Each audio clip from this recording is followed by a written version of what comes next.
पुण्यात पुढच्या आणखीन एक महत्त्वाच्या बातमीकडे राष्ट्रवादीचे नेते आनंद परांजपे यांनी भरत गोगावलेंना आव्हान दिले। सिंचन घोटाळ्याची फाईल कुठे अडकली असेल ती त्यांनी बाहेर काढावी, हे त्यांना खुलं चॅलेंज आहे असं आनंद परांजपे यांनी म्हटलंय। तर आम्ही देखील पुढील 7 दिवसांमध्ये आपली गुन्हेगारी प्रवृत्ती, रायगडमध्ये केलेले आर्थिक घोटाळे, सभापती असताना जिल्हा परिषदेमध्ये केलेले घोटाळे बाहेर काढू असंही ते म्हणाले। तर यावर आता भरत गोगावलेंनीही पलटवार केलाय। जरी घोटाळा आनंद परांजपे यांनी बाहेर काढून दाखवला तर मी आमदारकी सहित मंत्रिपदाचा राजीनामा देईल असं गोगावले यांनी म्हटलंय।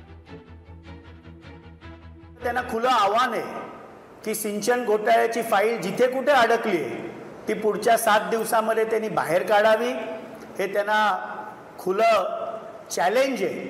आम्ही देखील पुढच्या 7 दिवसांमध्ये आपली गुन्हेगारी प्रवृत्ती, आपण रायगडमध्ये केलेले आर्थिक घोटाळे, सभापती सार्वजनिक बांधकाम म्हणून जिल्हा परिषदेमध्ये असताना केलेले घोटाळे, हे देखील आम्ही पुढे 7 दिवसांमध्ये काढू। त्यांनी आमचे घोटाळे बाहेर काढले।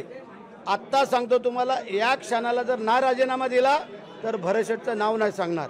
त्यांनी सांगावं की भरत शेठनी बांधकाम सभापती असताना काय केलंय ते त्यांनी सांगावं का भरत शेठनी स्वतः खिशातले पैसे टाकून लोकांची कामं केलीत ते आम्ही सांगतो।